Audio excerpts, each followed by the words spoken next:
Hey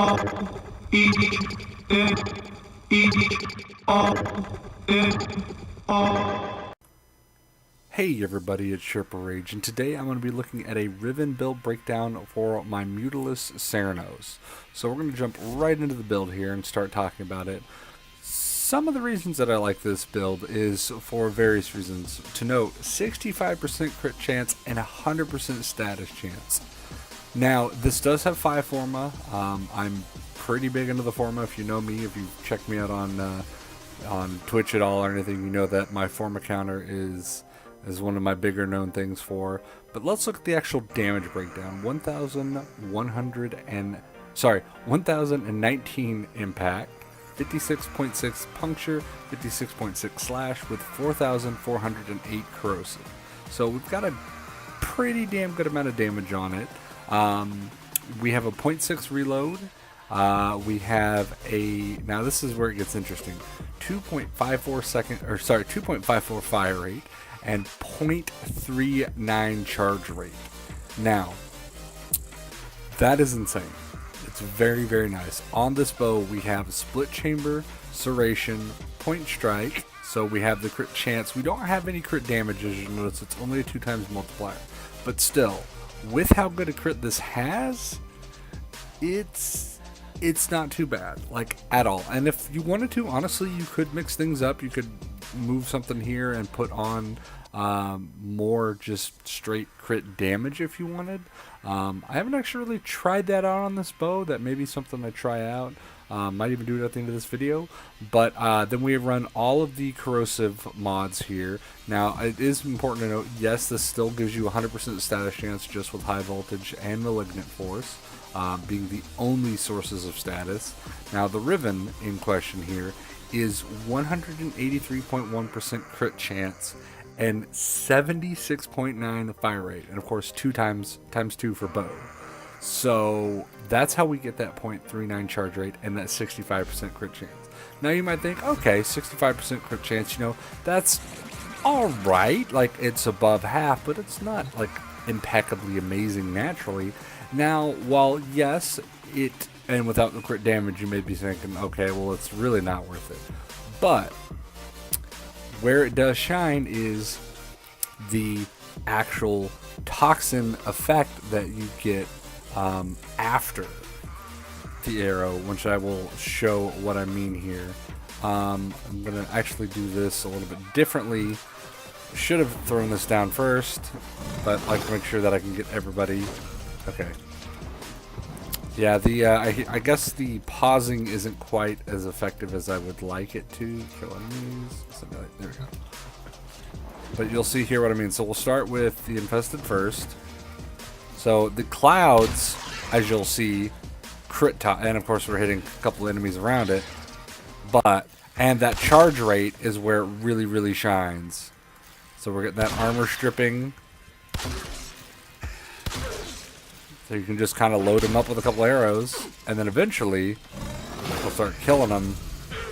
Pretty nice, because you'll just see lots of numbers. Once you shoot multiple arrows, it'll just take them out. And of course, Corpus take a little bit more love because they are, not the best ones to use corrosive on.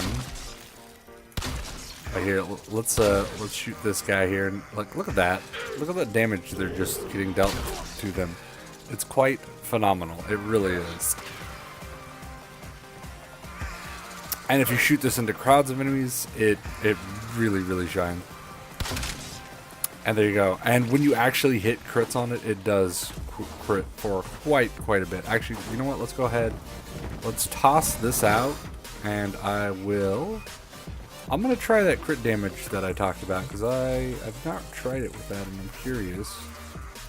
If I take point strike, it still has a 42.5% just with the Riven, which is not bad in the slightest. Actually, I can take that back. Vital Sense. I was thinking it was deep layer, but I was thinking of Hammer Shot. So 4.4 times. That may actually work out in our favor. Let's see how well this does work. Nope. All right, let's get another one just down in case. Oh, okay. Yeah, this might actually be the more effective method. Like I said, I literally actually just thought about that when I was talking about the build in general. Now it will crit a little bit less, but when it does crit, ooh, yeah. And since it still has that charge rate,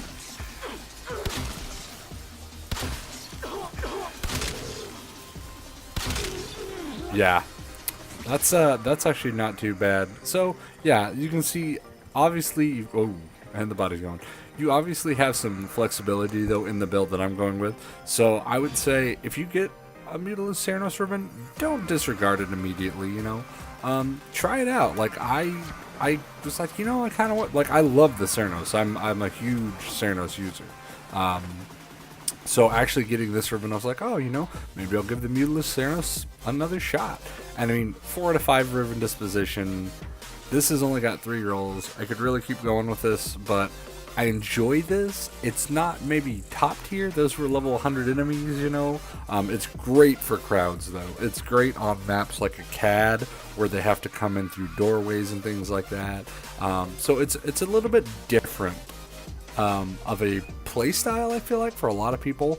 But if you enjoy it like I do, you're gonna have a great time with it, and you're just it's something that really I feel is like spices up Warframe, because it's something different that you're maybe not used to, having a bow that does that kind of like effect of critting. Like, it's okay, I have my crit Torrid that does a similar effect, but this is a bow, you know. It's a little bit hard to explain and kind of quantify the reasons that I like it so much, but I hope you can see from the video the reasons I do and enjoy it. And I would say, you know, it's good to mid upper tier, maybe not the highest tier. And when I say highest tier, I'm basically using level 100 kind of as a cap, because I really don't play any content beyond level 100, as it were. Pretty much, if you look at like 98% of the nodes in the entire game are nowhere near that. You've got a couple that are like 85 if you're doing like the 3rd tier of Rathum, but then you have the Sortie, the 3rd tier of the Sortie, and you have Kuva Floods. Those are the only things that like say like 80 to 100 at all anywhere on the map. True, you can go beyond that with survivals and defenses and all that, but you have to actively stay in a mission for longer. I'm talking about a mission that starts out, you know, at like that tier level, starts out like at 100 or near 100 or somewhere in that area. There's like 2 nodes that I can name in the entire game. There's one at 85, but it's 85 to 85, and I can't remember the actual name of the node, but it's the 3rd Rathum one, Rathum Arena. So yeah, that's what I'm calling top tier. I know it's delving a little bit more into the gameplay style, and how I'm actually rating things, but those videos will be coming down the pipeline, so I'm trying to get into integrating that into some more of the ribbon breakdowns, kind of bringing that stuff up. I do hope to do a Oberon post rework video, since my my old Oberon video was back from 2013, so I do need to do an updated Oberon video, since he's got a lot of love since then, and I have an entirely new build, and can give a lot of input now after 4+ years of playing Oberon. So actually, I guess it's only 3+ years playing Oberon. But anyway, guys, thank you for viewing, and I will catch you in the next video.